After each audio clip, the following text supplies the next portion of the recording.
Hiya, everyone, and welcome to Out of Nowhere. Well, my special guest today is Ronald Moorhead. Ron is the author, renowned researcher, experiencer, producer of the series of sounds. He has been known for decades for his worldwide research and his records interaction with Bigfoot Sasquatch Phenomenon. Today, he comes close to other researchers to having a complete body of evidence called the Serera Sounds, and the only Bigfoot recording that has ever been scientifically studied and time tested and credited as a genuine. Can we please welcome Ron to the show? Hello there. Hello, Bob. How are you doing this evening? I'm doing great, my good friend. What inspired you to write The Bigfoot Unveiled, and how does it differ from your earlier work? Bigfoot Unveiled is my most recent book. It just came out recently, and it follows up a little bit on the Quantum Bigfoot, which is my second book, which gets into the enigmas associated with some of these beings. And I say some of them because I don't believe they're all the same. In fact, I'm quite certain of that in my own mind, anyway. So many people want to classify Bigfoot as there it is, right there. That's it. Like there's your mother, there's your father, there's a Bigfoot. But they're not all the same. And I've been worldwide with this stuff, so I just have put it all together, put the dots together. My first book, though, was Voices in the Wilderness, which is now out on a audiobook. So you can get that on my website, ronmoorhead.com. And it's been asked for a long time, so I finally got that put together. Yeah. Anyway, Bigfoot Unveiled, it just gets more into my idealistic thoughts about what this is all about, why we're here, and what's going on with these things, and answers a few more questions that people have had over the years. And like the Tesla Manifestation Code and 369, that's what that is. And it just gets into AI, artificial intelligence, a little bit, and I got a whole chapter on trees, believe it or not, because trees are a source of energy that we hold us here. Oh, A lot of yeah. people reported a lot of sightings when these things are when trees are being clear cut, and that's just been a problem with these things. I believe over the years, and there's a lot of reports, a lot of people reporting seeing these things when they're clear cutting trees or just cutting trees, and I think they have an attachment to trees. I think that's what happened when I was up in Portlock, Alaska here a couple of years back with a filming group, and I flew over the area in a helicopter and noticed where quite a few years earlier it had been clear cut, and I say that because this whole incident happened in Portlock, Alaska in the late 1940s, early 50s, and a lot of people were being mangled there by something that appeared to be a Bigfoot, Oh, what they yeah. claimed. Paul. Yeah. It's all history. I mean, it's all reported in the papers, and I've seen pictures of the fishing they were doing there. It's a phenomenal fishing spot, very remote. You can't drive to it. And but when I flew over in a helicopter, I noticed a couple things, and one of them was the clear cutting they did. So that's added to my theory about trees because I've heard a lot of reports saying, oh, well, different, really strange stuff around trees.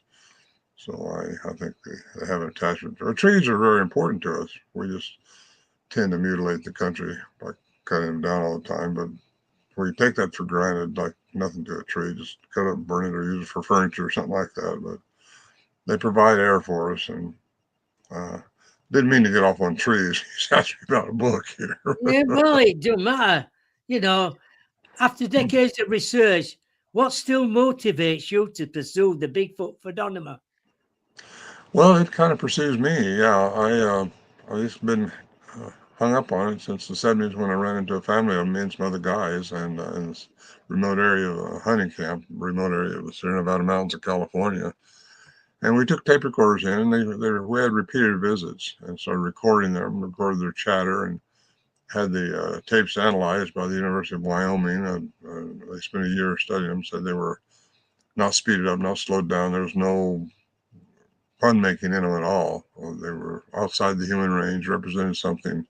Well, not just outside, but inside and below and above, all over the range. We just don't know the scope of their vocal ability. as of today, because we weren't recording in infrasound or ultrasound, just regular cassette recorders. And it's 8 miles deep in the wilderness up there. So anyway, he said it represented an animal over 8 foot tall. One of the sounds did, and then you got the cryptolinguist, which listened to them in 2008. And he's trained by the Navy, a two-time graduate of the Language Institute in Monterey, California, for the military, saying he heard language within this. And that's a big deal, a language, which we didn't know then. We didn't know what we're dealing with then, but language is a big deal. And then I found out from Dr. Lieberman at Brown University that only humans, us, have the ability for vocalization in language like we do, with cognitive thought behind it. Now, everything communicates, dolphins, whales, everything, but not with vocal abilities like we have, and like these things, at least what we were dealing with up there has. They're not human, at least not in the human range, and it's puts those three dots together. You got the findings that show the tapes were not manipulated, and by a professional electrical engineer, by the way. And then you got the cryptolinguist saying that they were a language by the human definition of language, which means a cognitive type ability like we're doing Yeah. now. Then you got Dr. Lieberman saying what he said, only humans can do that. So that puts it, for me, that gives what we were dealing with has a human component. And that took me way out of regular biblical history, which I studied as a child and grew up in church and religion, but not that way anymore at all. Because when I delve into that, I got way back into Greek mythology and Mesopotamian Sumerian tablets and things like that, and you find out what really went on and how it's been manipulated over the years by whoever's in charge through religion. And that started off in 326 with the Constantine, who developed the Nicene Creed for putting all the factions together that had their ideas about what they should worship, and he wanted control, and that's what he got by the Nicene Creed, and that was the four Gospels: Matthew, Mark, Luke, and John, and that's all it was canonized then. And that just kind of grew into the Holy Roman Bible then. And then you get to all the way up and you just start looking through all those different factions. It's all about power and control. And you get into that, but you got to get into Mesopotamian texts and the Sumerians when they were talking. It wasn't about power and control. It was about just what happened, history. And if you can believe there was George Washington and Abraham Lincoln, you can believe it. Well, this is history. It's not like something you got to believe in over here, but it's history. And there's thousands and thousands of these tablets being translated as we speak. Just last 100 years, they've just been discovered, but they're just the last few years that have been translated to tell us what they were saying. And it's the oldest known written language known to mankind, 3450 BCE. So you just people got to study this stuff. So they come out both, well, they got to be this or they got to be that. Well, we've all been conditioned to believe certain things since we were born. It's just that way. We're all conditioned to believe certain things. So, but everything we read has been filtered through somebody's brain that's been conditioned. And you think about it like that, and you understand, why some people speak one language, some people speak another language, but they haven't been trained or conditioned for the other language. So I'm just saying all this because it's kind of important for people to study this on their own and not believe a word I say if they don't want to believe me, because they don't have to believe me. But what I have is documented, and it really is very. I think the only reason it happened for me is so I could be on programs like this today. Yeah. And tell people, encourage people to check things out instead of just taking everything for granted because they were taught that way. We're all taught the Newtonian physics to how things work, feel, touch, smell, material, physical. Quantum physics says something totally different, yet it's a recognized science. It's only over 100 years old, where Newtonian physics is what we were trained by in school, 5th grade probably. And it's 1687, Isaac Newton. And it's just it's just outdated. Modern science, which is quantum science, is there. It's just Newtonian physics says there's only 3 dimensions going on that we live in, fourth, you're going to count time, which we do because that's what you drift off into after this biological body fades away. But quantum science says there's a lot more dimensions, and we only see within frequency. Everything you find out through science is energy, frequency, and vibration. It's energy vibrating at a frequency. Einstein says you find the frequency of anything, you can change its matter. Well, that kind of struck a tone with me because I think that's how miracles are done. Something knows how to get the frequency to change Yeah. matter into energy and vice versa. So I think that's what some of these Bigfoot creatures can do, and that's how I think they can go out of people's perception because we only see within 430, 770 terahertz. That's our light's frequency. Once something goes out of that, and there's all kinds of frequencies out of that, you don't see it. So they go out of our perception if they go out of our light's frequency. We're limited with our human attributes right now. Not so much limited, we just haven't learned how to adapt to them, I guess, or evolve into them. Which that's what I think our masters try to teach us is who we are as human beings and what our potential really is. I Mm. mean, even Jesus said you can walk on water, you can heal people, you can do all this, but I haven't learned how to change water into wine yet. I just haven't done that. That's one of my problems. There's a Anyway, it's there's a fun. question from Rebecca here. Ron, has your thoughts and understanding of the recordings changed over the years? Oh, absolutely. Yeah, as originally in the 70s, I thought they were just some kind of unique ape out there running around that we hadn't discovered yet, but didn't realize what they could be. But all the enigmas associated with them, besides the vocalizations, just a lot of other things went on, mystery things that I couldn't solve. But Al Berry, the reporter that we took in, had a master's degree in science, and he said, "You got to stay with science. Don't talk about the strange stuff up here, or you'll get laughed out of the crowd." Well, for a long time, we just didn't talk about that, but I do now because too many people are reporting it. They just reported the enigmas. But yes, I've changed a lot since the first encounters in the 70s. But now nothing surprises me because I know how a little bit how quantum physics works. Anybody says they know everything about quantum physics don't know because you never understand how there could not be an end to the universe. How there could what we are at the most minute level, we're energy, frequency, vibration. And if you just get the quantum physics 101 or something simple, you can get your head around some of this stuff that goes on. Anyway, it's yes, I've changed, and my thoughts have changed, and it seems like it's all leading into one picture for me, and I'm very thankful for that, and I'm glad to be able to share it. Yeah. Well, the Sierra sounds are still considered some of the most compelling audio evidence. How does Bigfoot Unveiled expand on their significance? Well, Bigfoot Unveiled gets into the a little bit more into the significance of these. Quantum Bigfoot was my second book, and it kind of lays it out how I think with quantum physics being in charge of everything that really goes on, according to Dr. Christopher Breyer, West Texas A&M. Everything from the atom all the way through the cosmos works on the laws of quantum physics. Time, everything does. And yet we live in our third density environment, and that's all we can experience as humans is that. It's all because we're supposed to, because of experiences. And it gets deeper, but it's really fun and it's exciting for me. But Bigfoot Unveiled just carries on from the Quantum Bigfoot book. It answers a few more of the questions, like I mentioned before, that a lot of people have asked me, and a lot of things came. I didn't think I was going to write another book, but I did, because just things came out, and as I go, I learn more, and I want to talk about it, so I do, and that's what I did with the Bigfoot Unveiled. Uh, I I always say, if you're green, you grow. If you're ripe, you rot. So let's just stay green, keep growing. You know, you talk, um, when you first heard the vocalizations, what was your immediate emotional reaction?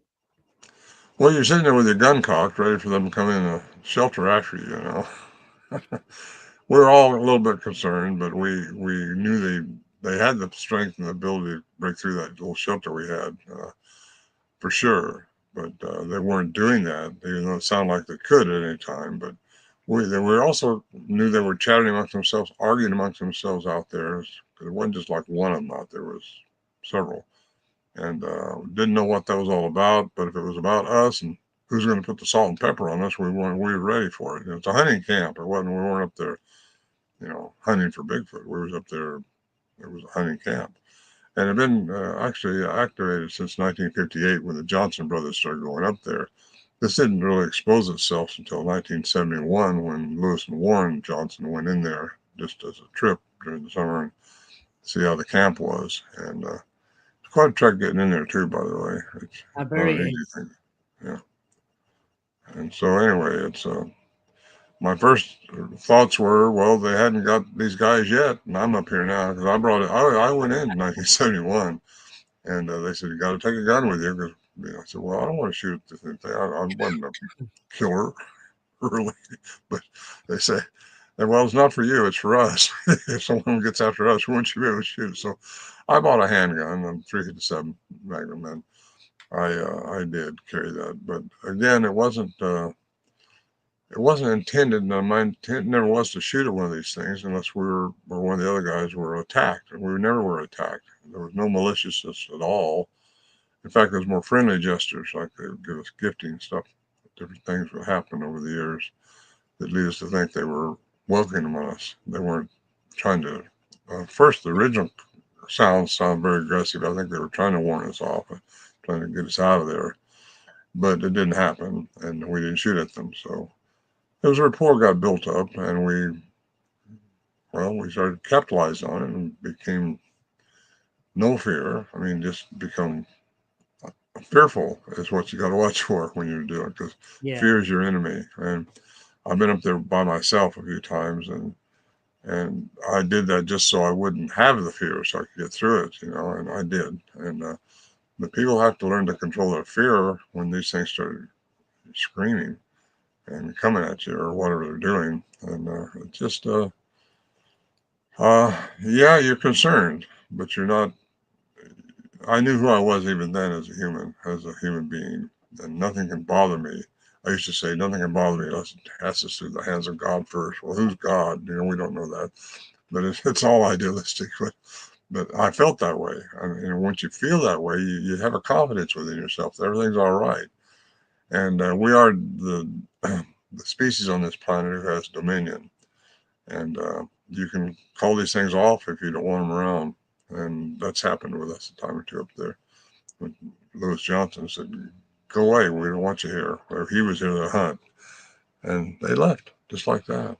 And just if you know what your abilities are as a human and what you can really do and what your sound vibration can do and your intention can do. Do you think, I think Ron? Do you think they can read your mind then? well, I think if you yeah, they can get your vibration. They can tune in your vibrational frequency, and that's why I think we had the results we had up there is because they knew that my vibrational frequency, at least I thought was okay. I love it up there. It's beautiful country. You're back in the middle of nowhere and nothing but nature, and it's just well, Warren Johnson. I think it's the closest to God I'll ever get up here. Warren Johnson used to say that, and you can understand why if you're ever there. Now, this new series coming, not series, but a movie coming out, Voices in the Wilderness. Well, you'll see the camp in that movie when it comes out this year, and you'll understand a little bit more about the pristine area. Excuse me, this pristine area that it is, and it did get burnt sometime in 2018 when I was up there with David Paulides doing the filming he wanted to do. But this is only the second crew that went in there to film. Was this Renaissance production that's doing uh, the video on Sierra Sounds now. But it did burn, but the camp itself is still there. Obviously, you can't burn the ground; it's there. And the trees didn't burn. I flew over in a small plane, so it's uh, it's still there and not destroyed. But the camp, the Johnson brothers had taken all these years. We've been taking stuff up there, getting ready for Armageddon, and it took 9 mule loads to get everything out because the Forest Service knew about the camp, and Right. they said you got to take it down. You got to get that stuff out of there because you can't have that stuff up there. So took 9 mule loads to get everything out, but it all got out. But the camp is still there. I mean, you can still go there and still camp out there. But what you take in, you need to take out, and that's just the way it goes. And that's okay. That's okay. Right. There's a question from Rebecca. Ron, do you think everything that is possible has been explored in the sounds?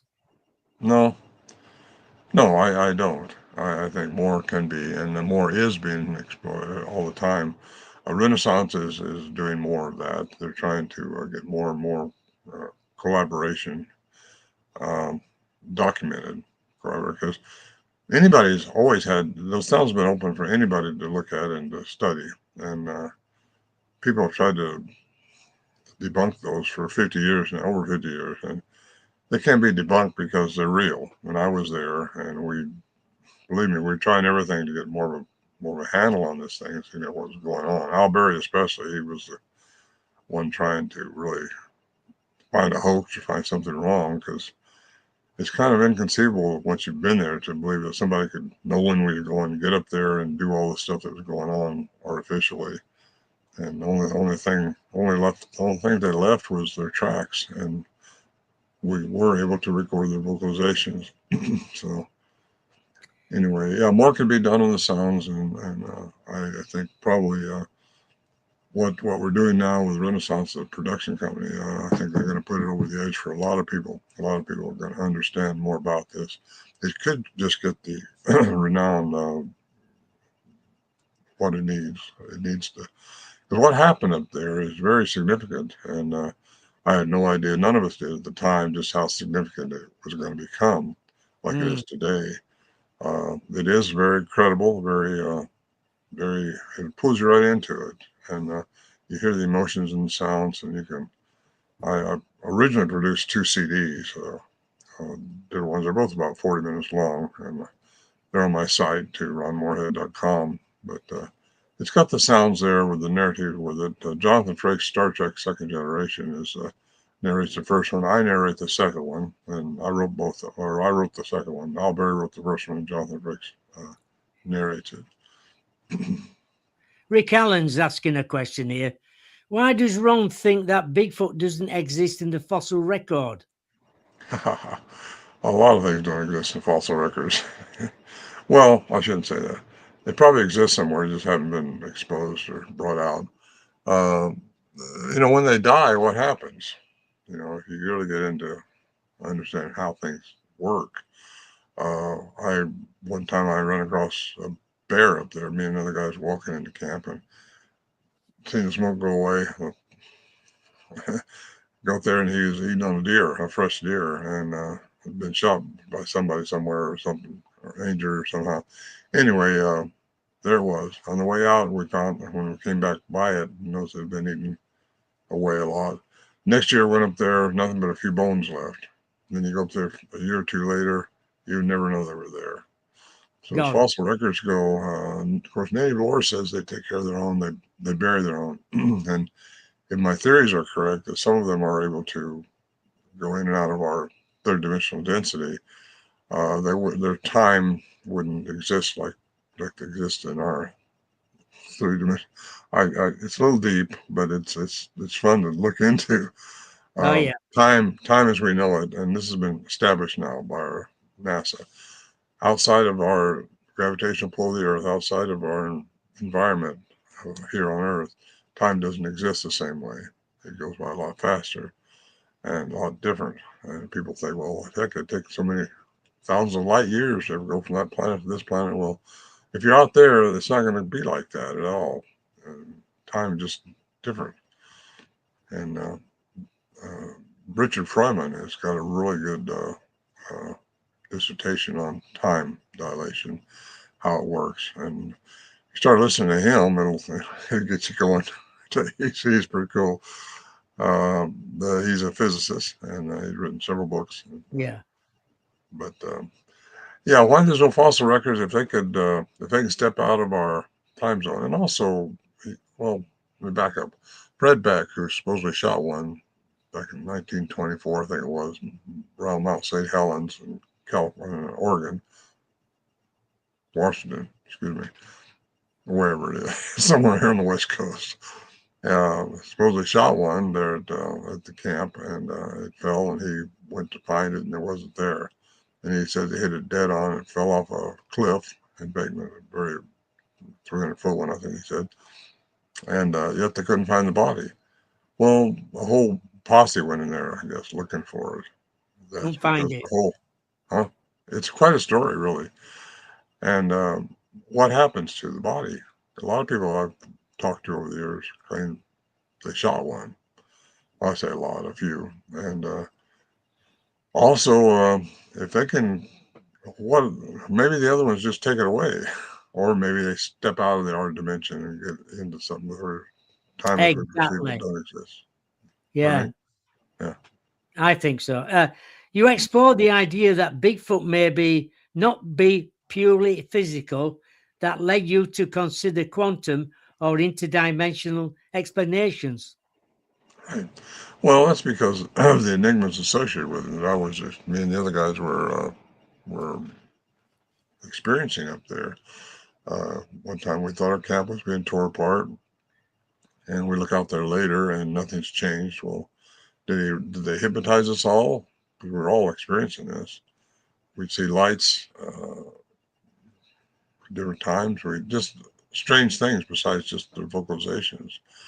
So what happens? Are they able to go out of our? Or do they are they transdimensional? Goes in and out of our dimensions. Mm. That's I think is a possibility because if you find the frequency of anything, you can change its matter into energy, and that's quantum physics. That's Einstein. That's also Paul Dirac won the Nobel Prize in 1933 for antimatter, proven again by CERN in 2012 when the Hadron Collider and CERN changed the particle into energy, and they can detect that, but you can't see energy. So if they can go out of our perception, and this gets a lot of researchers, he's crazy. He's in the woo-woo factor. Well, put me in the woo-woo factor. I don't care. I'm at the age now where, you know, they include me with Einstein, Tesla, these guys that were ahead of their time. I'm not ahead of my time. I'm just here telling people what I experienced. There's things Mm. going on that is not explainable in Newtonian physics. You have to get out of it and into the laws that really exist and are outside of our three-dimensional environment, and that's quantum laws, rules. And so, I don't know if I answered that question or not. I ramble on sometimes. No, he's right. Uh, there's another question here from Dragonborn Rising. Ron, if you could experience any phenomena, what would it be? If I could experience any phenomenon, what would it be? Yes. Well, I'm at the age where I'm probably going to experience another phenomenon. That's when I change my biological form into the ethereal part, which is our spiritual. You see, we're made in two parts, and I just visited a friend yesterday who's passing away, and he's fixing to go into that, and he understands it because if you understand what you're made of and who you really are, because energy can't die. We're energy. We can't die. Our biological body's going to die. So the biggest deal in your life is transitioning into another form, and that's all you do is change forms. That's what Einstein said to you. Wouldn't dare get into religion or nothing like that because but even Tesla said, well, one man calls God and no one calls the laws of physics. Well, the laws of physics say that our energy can't die. Who we are cannot die. That also falls in religions that says you can go to heaven or hell or whatever. And if we can't die, the biggest phenomenon I think that we're all going to experience is transitioning into another form and see what we have to respond to that we didn't respond to properly in this life. Because that's what we're here for, is to learn how to respond to things properly with love and compassion. If we don't learn that, you're going to have to learn it sooner or later. If you don't learn it from the past, so many of us want to be angry because something happened or because we ran across this, because that happened. Oh, excuse me. Wait a minute. People leave me. Did you hear that? No, I didn't know. So we're Oh, all right. good. Uh, anyway, where was I? Well, responding to all your issues with love and compassion is what we're here to learn to do. If you don't learn how to do it in this life, you're going to have to learn it somewhere, another time, another life, or something. I do believe in multiple embodiments. Our spirit can't die, so it has to go somewhere and do something, change forms, according to Einstein. So when you get into those facts, really proven by mathematics in quantum physics, in order to disprove them, they're not just theories. They're just something you can't see with your eyes. But you get into that, it has to be disproven by mathematics. In other words, they have to disprove the equation. And you get into calculus and those things like that, you realize that this is proven science. And you talk to physicists worldwide, and they'll tell you this stuff. Because I talked to the head physicist of a major university one time on a one-to-one basis, and I said, "What do you think about Bigfoot?" And that's when I was learning more. Yeah. He looked at me straight in the face. He said, "Whatever happens is not real." Because once you learn that we're projecting and learning from we're creating our future. Nothing exists but what's right now. Me talking to you right now. Tomorrow don't exist. Yesterday don't exist. Uh, Things like that, because it only exists with our memories. And what we're doing right now with our thoughts and our conversation is creating your creator. We're made to be creators, and we got to learn how to do that. I learned how to turn water into wine. I still got to learn to do that. I like that. Have you noticed patterns in behavior and communications or interactions that suggest intelligent or culture in Bigfoot?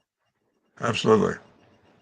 Yes, they communicate, not in just language, because they do have a language by the human definition of language, but they also communicate with whoops, with wood knocks, with rocks popping together. I've recorded that stuff. It's on my second CD, actually. The sounds we were getting in 1974 when I went up there, and the night I saw one making the sound it was making. So they say if you can't see what made the sound, you don't know what made the sound. Well, that night I got to see what was making the sound, and there was three of them in camp that night, we believe, a young one, a mother, and the large one above me, which was coined as a samurai cry. But yeah, they pop rocks together, coded rhythmically. It's not like just pop. It's pop, Oh, pop, pop, yeah. pop, pop, rhythmically. And then you'll hear a response over here with another rock or a tree knock or something with the rhythm in it.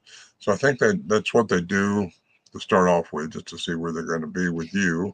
Excuse me. And it's just, if you just ignore that, we understood it, so we just ignored it. That's the biggest thing. Don't try to make something happen with this. Just let it happen. We just stayed still, kept doing what we're doing around the stove there, and just they come in closer, and then they start chattering, and that's what happened to me that night. That's when I interacted with them, and it was very exciting. And I don't know what they were saying, because normally they wouldn't interact with us till we're inside the shelter. But this night, me and one other guy was there, my good friend Bill, and he and I were experiencing this. Both of us, we both got glimpses of them that night. And really, it was very exciting. But that's the language that they have. I don't know what they were saying. The cryptolinguist can't tell them what they were saying, but he can say it is a language. He only can transcribe it as a language. That's what he's trained to do, transcribe it as this language. But until you get one to come out and look at a tree and say, "Ooga, that's a tree," you don't know that Ooga means a tree. So anyway, it's the other phenomena up there. Would it be if you could experience? Well, I get back to my question here. What would I what would I like to experience?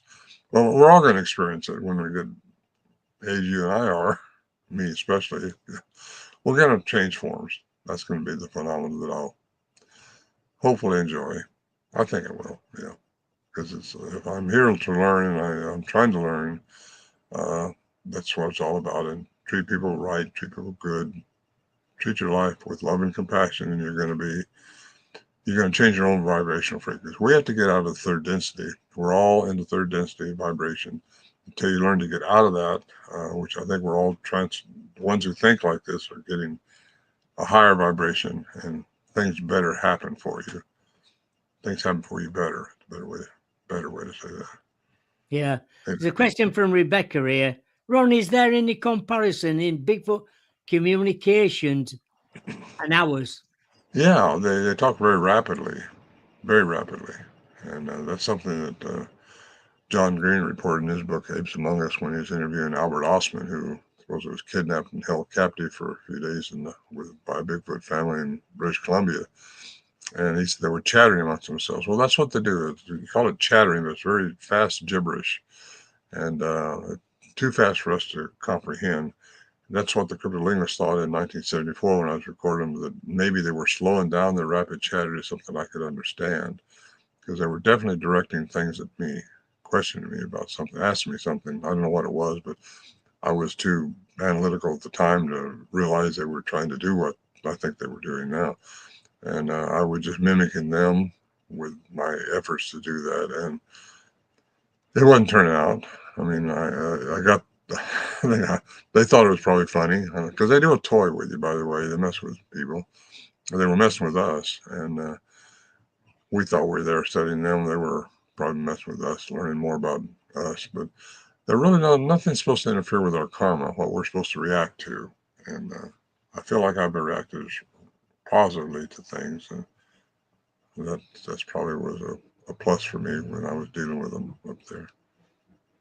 Are Yeah. there any proof dimensions exist? Any proof? If you're looking for proof, it exists, are they? Yeah. There any proof extra dimensions exist, and if they do exist, they are comprom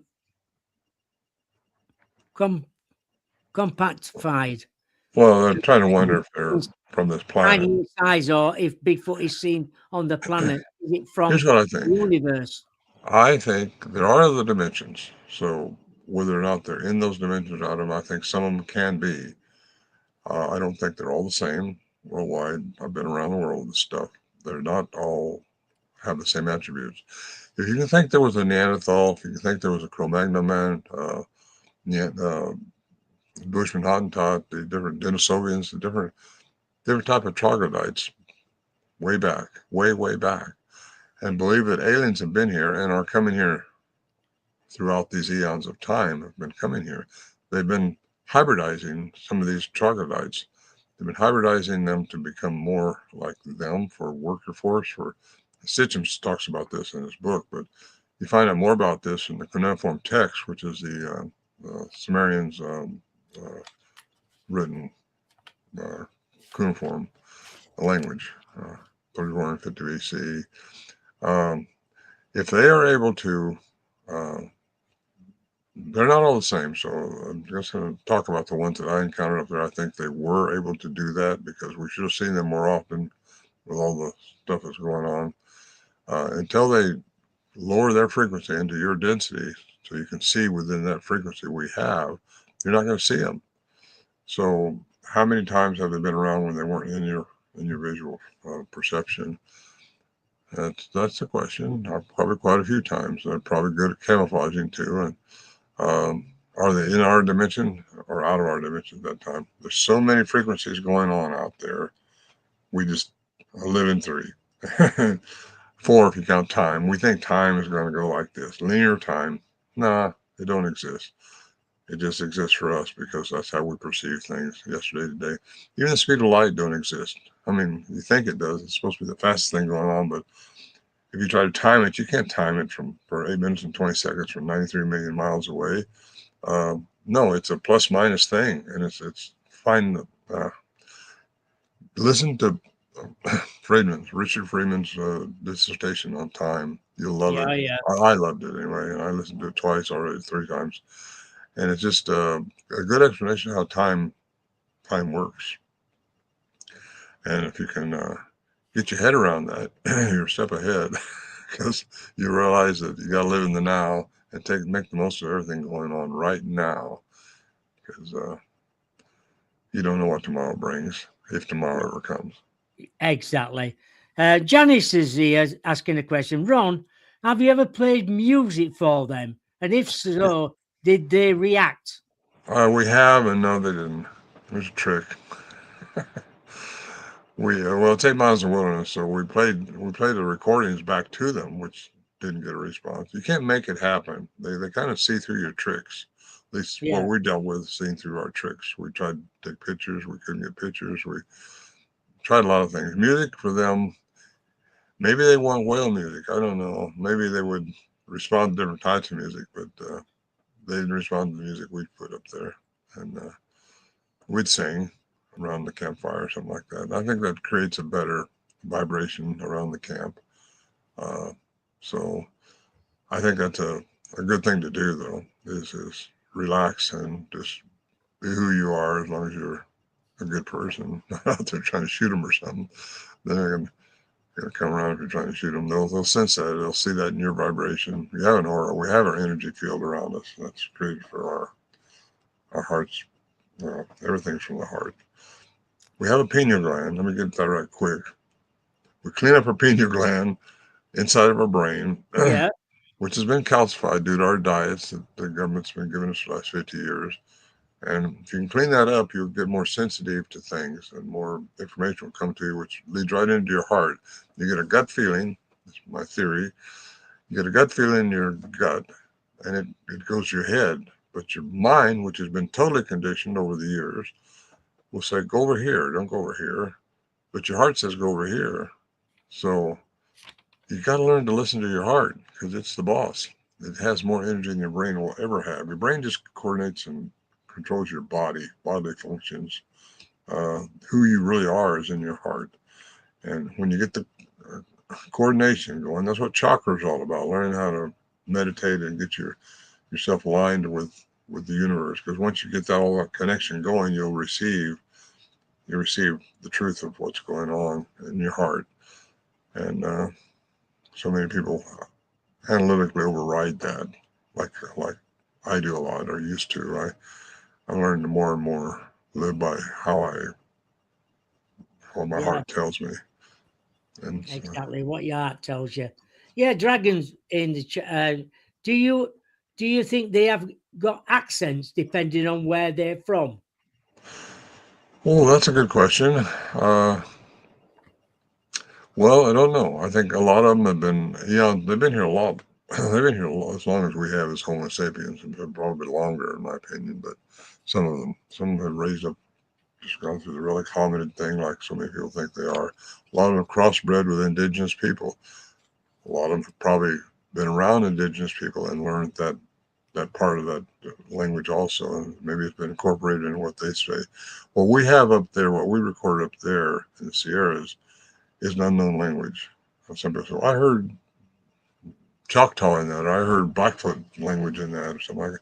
Well, maybe you did, but does that mean that that's what it meant just because you heard that word? Uh, we don't know. We just don't know. Uh, but a lot of people say they hear Cherokee language, and depending on who they're listening to and where they're at, I suppose, because I think some could have languages that have infiltrated, a Native American language. Possible. I don't discredit anything. Yeah. I found out now everything's possible. Everything. In the book, is there any encounters that you did not make it into the book? Well, I imagine. I mean, I've had quite a life, and a life. I'm very very fortunate to have had the life I've had, and to experience what I have experienced. I've got a biography I'm working on now, and it's let's see, where are they from? Depending on that, I still got the last question up there. I'm looking through. I forgot. Uh, Sorry. Ever played music? Or do they have accents depending on where they're from? Yeah, we just talked about that. Right. Right. The next one is, do you think humans are ready for the truth about Bigfoot, whatever the truth may be? Am I ready for what? Do you think humans are ready Oh, for him. the truth about Bigfoot, I think whatever the truth may I be? think a lot of them are, yes, because of what we're doing now, enlightening people a little bit. I think they're being enlightened about UFOs and aliens now. Since our government says you can believe them now, it's okay to believe them. So you got to go by what they say, right? Well, let's start off with Roswell, the hidden thing in Roswell when the crash went on over there. But yeah, I think more and more people are seeing these things. They're experiencing these things, including the dog man back in Tennessee and different places back there. People are witnessing these things, and there's a lot of cryptid, cryptid things out there now. And I think it's a agenda that a lot of aliens have, trying to indoctrinate and culturize, I say, their species into this environment. Uh, Aliens have been here; they are here now. I'm pretty sure, and it's just a matter of looking into it and understanding there's a bigger picture than what most people understand uh, or want to understand. You just got to get out of the conditioned brain where we've all been brought up to believe everything's this way or that way. Everything's not in the box. Sometimes you just got to get out of the box. I say understanding this stuff is like jumping out of an airplane with a parachute. You better make sure it opens. Just thought Oh I'd say yeah, that. yeah, right. Yeah. Not the fall. The fall don't hurt you at all. It's that sudden stop. It nails you. What do you think advantages of it with technology? Do you think will finally move the Bigfoot conversation forward? It is as we speak. I think technology is, yeah. Uh, yes. We're learning more and more about them. And more people are reporting different things that all fit together. And once you find out how that happens through quantum physics, in my opinion, you'll understand more. And the more people understand, the more enlightened they'll be about what they are. And a lot of people are seeing them. A lot of these things have been diluted down. I think that's what the Patterson film shows is a diluted down one that's been crossbred too many times with indigenous people over the eons of time. And I say eons because, again, we tend to put ourselves in this 100-year bubble. And really, you think about the time that this earth has been here and the many times that it's been visited by different entities from the cosmos and how much hybridization has probably gone on. And it just opens you up a little bit. You see the stuff in South America that I've seen, these megalithic structures, and we studied the elongated skulls down there, and things have been here that we just don't know how they did what they did. Flown over the Nazca lines a time or two, and um, I've seen some things that just we can't do today in our technology. So advanced entities, once you get your head in the advanced energy has been here, they are here, and that's being exposed now as we talk. Bigfoot, more and more people are seeing them. More and more times they're coming out of the woods and doing things that people don't understand. And I think I think it's going to happen. Yeah, I think it's going to happen next year or two. That'd be great if it would. I think you mentioned that you've been to Port Lock. Yeah, What was Alaska, it like there? Seems a remote. strange place to be. Well, it's remote. You have to get there by boat or by helicopter, like a float plane. And I went in by helicopter and circled it a few times. And I was there a couple of days, and it was just very enlightening. They wanted a Bigfoot expert, which they called me that, but really an expert just knows more than the average person about a certain subject. And I'm not an expert in this thing. I just know more than most people do because I've been studying longer than most people have. And I think I do anyway. And I got to say that because what do we really know? Portlock, I think, definitely had something up there, still do. They wanted to rehabilitate the place where they were, and they wanted an expert to tell them it's okay. Well, that don't put me on the spot, does it?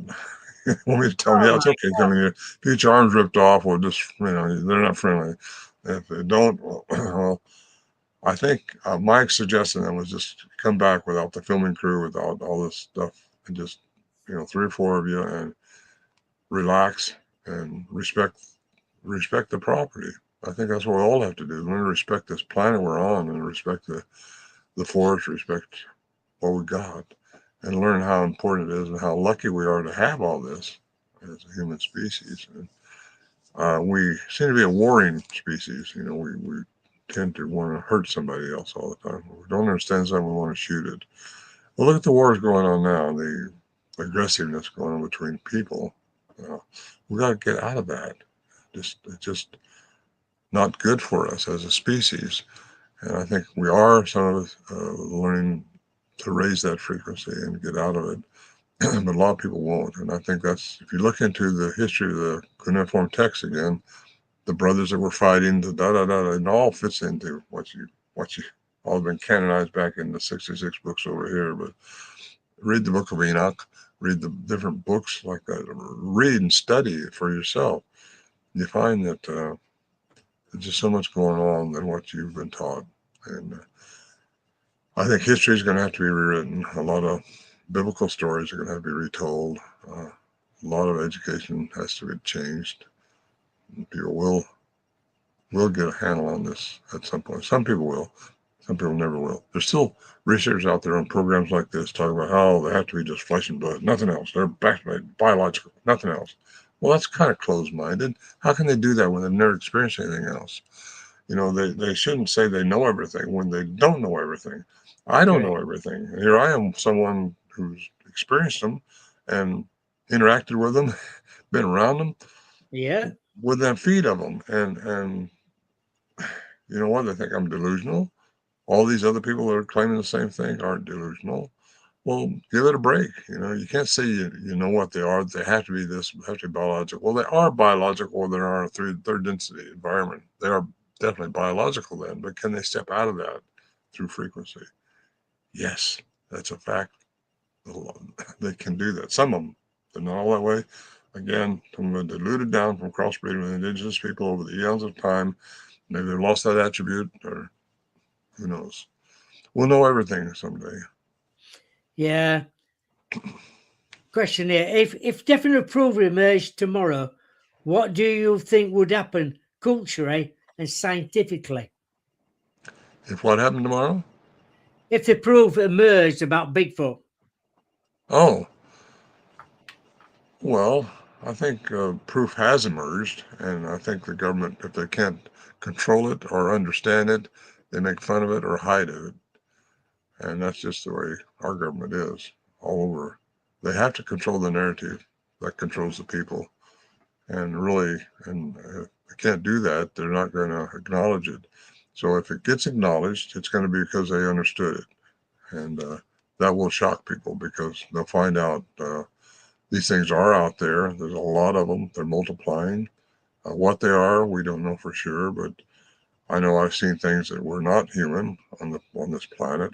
The remains of things that weren't human, and yet they're human looking, like the elongated skulls in Peru, Bolivia. I've been down there a couple times and studying that stuff, and there's things here that people have got to open their minds up to that's happened. This Earth has been here a long time, long time, and we've been here a long time. Bigfoot has been here a long time. This has all come together, and however, they're not supposed to interfere with our karma. That's why they don't come out and offer you a cupcake. It's going to happen. They never offer me a cupcake. They do offer me things, but not cupcakes. A question from Dragonborn here. Have you heard of Dr. Matt Johnson and his camps and his camp and Exo? I know Matthew. Yeah, I've been with Matthew a little bit. I know his thoughts, and I know his encounter. I met him right after he had his encounter, actually, at a little spot down in Oregon. And I've been out with him a time or two. Yes, I do know him. And what do I think about him? He's honest within his heart. I do believe he has encountered something, and what we know and what he knows remains to find out. We don't know, but it's a mystery. It's a mystery to him. He knows it's about energy and vibration. He knows that stuff, and I've met. Well, yes, I know Matthew Johnson. He's a good man. He's a big man. He's 6'8". He could be a Oh my Bigfoot God, himself. he is Yeah, big. yeah. You got to look up and say, "Hey, Matt." Hey, I know in I think it's Washington State, you're not allowed to shoot a Bigfoot.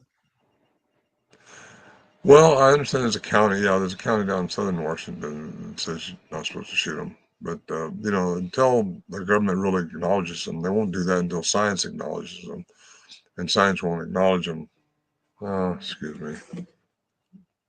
I should never apply for that insurance. These phone calls every 5 minutes here.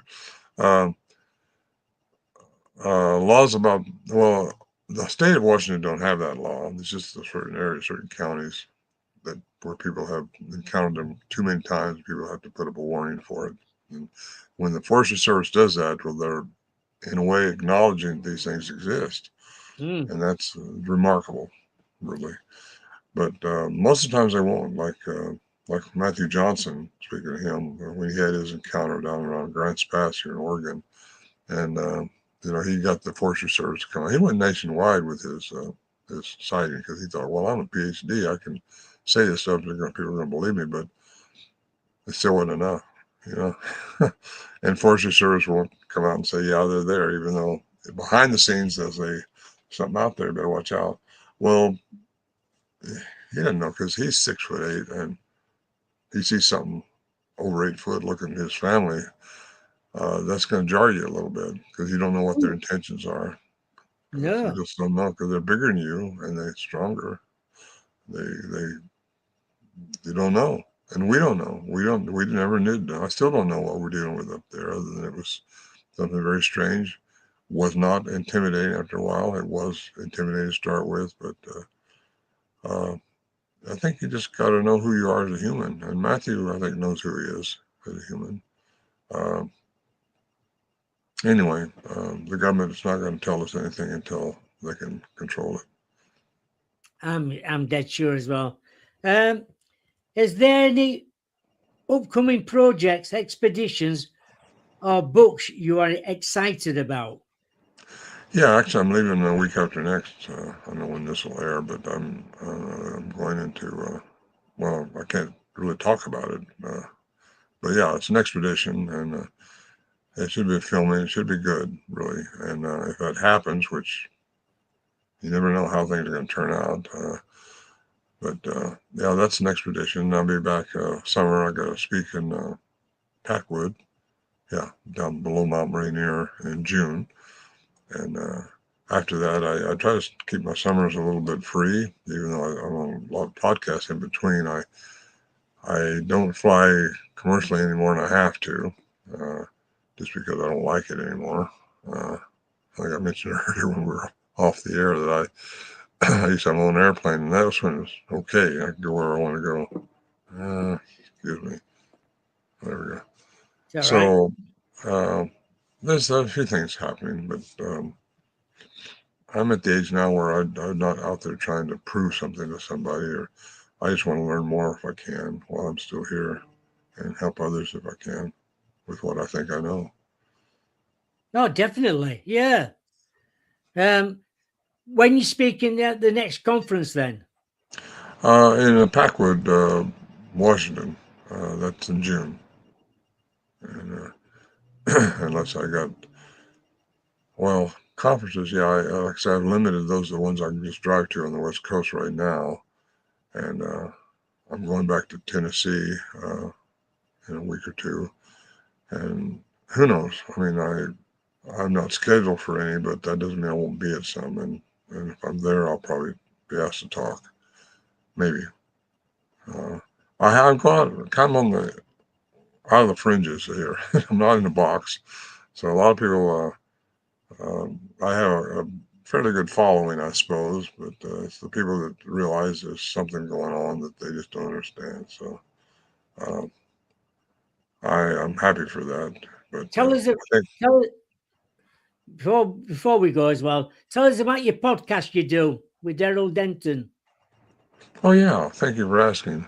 Yeah, I do that. I've got another one coming up this Monday, and it's uh, it's two cryptidlegends.com. That's the site, and you can find out when it is and what station you can find it on because it's broadcast over several media outlets, I guess. I think we got, What time is it? well, depending on where you're at. Well, It's in the in the States, what is it? okay Western, in the States. It's at 7 o'clock my time, right? Pacific time. So that would be 3 hours difference than that in the Eastern time. And then, 7 hours in the UK time. It's, I'm not sure. I think it's pre-recorded, so you can tune it in. But if you look at twocryptidlegends.com, that'll get you to the site where we've been on it about four times, maybe 5. And it's quite and we had like 1.5 million listeners last time. And so it's being well received. We talk about, Daryl's good at the dog man, and I'm fairly good at the Bigfoot stuff. So we got a guest coming on. We've had Melba Ketchum on there a couple weeks, about a month ago maybe. She's a geneticist that did the DNA study. Oh, yeah. And talked to her. Unbeknownst to most people, there was another geneticist that did a study on some eDNA up in Bhutan, the Himalayas, and she came out with the same results, that the mitochondrial DNA, the maternal part, is human. So that, along with my findings for, the 3 dots I put together earlier in the program, Yes. they have to have a human component. At least what we dealt with. They don't. I'm not sure they all do, but I think most of them do. But you got to way back into the mitochondrial to see where the crossbreeding was. I think that's the Patterson Bigfoot, Bob Patterson, Bob Gimlin, Roger Patterson. Yeah. I think that was a very good example of one that's been crossbred, and definitely biological. And I say that because anything we can see responds to they're going to live in our third density. They're going to respond to our third density laws. They can be shot. They can have to eat. They poop. They procreate. They do everything we do when they're our third density. If they can transfer out of that via frequency, and I believe some of them can, you won't see them. But you may not ever see one. That's who you are as a human. Know who you are as a human. And respond to all your issues with love and compassion. And don't be a victim of anything. There's no such thing as losing. You're here to learn. That's all you're here for, is to learn. Once you learn what you're supposed to learn, you won't have to be here anymore. And that might be a good thing for some people. Yeah. Where can people get your books? My website, ronmoorhead.com. Also, my ebook is out now, which just came out a week ago. And that's I say ebook, no, it's the audiobook, which you can order that now. And Well, thank you so much for coming on the show. It's always interesting, Ron, when you're on. Well, thank you, Bob. Really enjoyed it. I love talking about Bigfoot and things like that. Well, there's so much more we don't know that we're still learning. And I feel badly for the people that think they know everything. I certainly don't. That's true. We don't always know everything. We think we do. Well, we want to think that, don't we?